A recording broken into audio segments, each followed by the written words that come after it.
সরকার পরিবর্তনের পর দেশে পণ্য পরিবহন ও বিপণনে চাঁদাবাজি বন্ধ হওয়ার সুফল মিলছে কাঁচা বাজারে। সড়ক, মহাসড়ক, হাট বাজার ও ফুটপাতের দোকানে নেই চাঁদাবাজদের দৌরাত্ম্য। স্বস্তিতে ব্যবসা করছেন ব্যবসায়ীরা, ফলে কমতে শুরু করেছে নিত্যপণ্যের দাম। তারেক শিকদারের প্রতিবেদন। থেকে কিংবা সাতক্ষীরা থেকে আসতে গেলে 2-3 হাজার 4 হাজার টাকা চাঁদা লাগতো, এখন এটা লাগে না। এরা ছাত্রলীগের দল, তারপরে হলো পুলিশ। দেশের রাজনৈতিক পট পরিবর্তনের আগে পণ্যবাহী গাড়িতে হওয়া চাঁদাবাজির কথা এভাবেই তুলে ধরলেন এই ট্রাক চালক। যে কোনো জেলা থেকে পণ্য নিয়ে ঢাকায় প্রবেশ করতে হলে বিভিন্ন স্পটে চাঁদা দিতে হতো পুলিশ ও তৎকালীন ক্ষমতাসীন দলের স্থানীয় নেতাদের।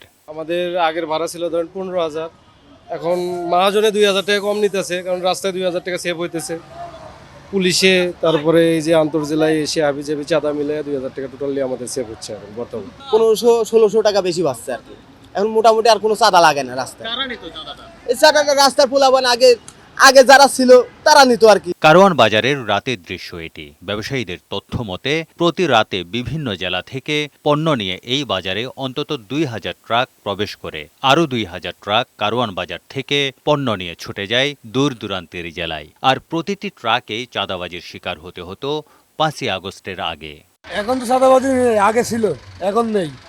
আগে ছিল, আগে 700-800 টাকা লাগতো চাঁদাবাজি। আগে আপ ডাউনে আমাদের 1500-2000 টাকা চাঁদাবাজি হতো পার দিন, আর এখন 1 টাকা চাঁদাবাজি হয় না। পণ্য নামানোর পর বিক্রি করতে গেলে সেখানেও দিতে হতো চাঁদা। কারওয়ান বাজারের ফুটপাতে অন্তত কয়েক হাজার দোকান বসে। প্রতিটি দোকানকে দৈনিক 500 টাকা থেকে শুরু করে 5,000 টাকা পর্যন্ত চাঁদা গুনতে হতো। 500 টাকা করে চাঁদা দেয় পুলিশ, তারপর হলো সিটি কর্পোরেশন, তারপর এলাকার কিছু পোলাপাইন, তারা চাঁদা নিত। এখন মানে আমরা ওই চাঁদা মুক্ত।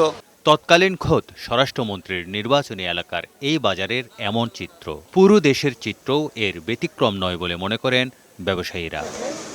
তবে বন্ধ হয়েছে সেই চাঁদাবাজি, যে কারণে অধিকাংশ নিত্যপণ্যের দাম কিছুটা হলেও কমেছে। এখন চাঁদাবাজি নাই, পুলিশের টাকা দিতে হয় না। এখন আমরা যে মালটা হয়তো চাঁদাবাজি দিতাম, এই মালটা এখন পাবলিকের দিয়া কিছু কমিয়ে রাখতে আছে। এখন বর্তমানে চাঁদাও নাই এবং সবজির দাম কিছু সবজির দাম কমছে। দেখা গত কয়েকদিন আগে যে সবজিগুলো ছিল 80 টাকা, 90 টাকা, 100 টাকা কেজি, এই সবজিগুলো 50 থেকে 60 টাকা, 40 টাকা, 45 টাকা পাওয়া যাইতেছে। তবে নিত্যপণ্যের দাম আরও কমা উচিত বলে মনে করেন ভোক্তারা।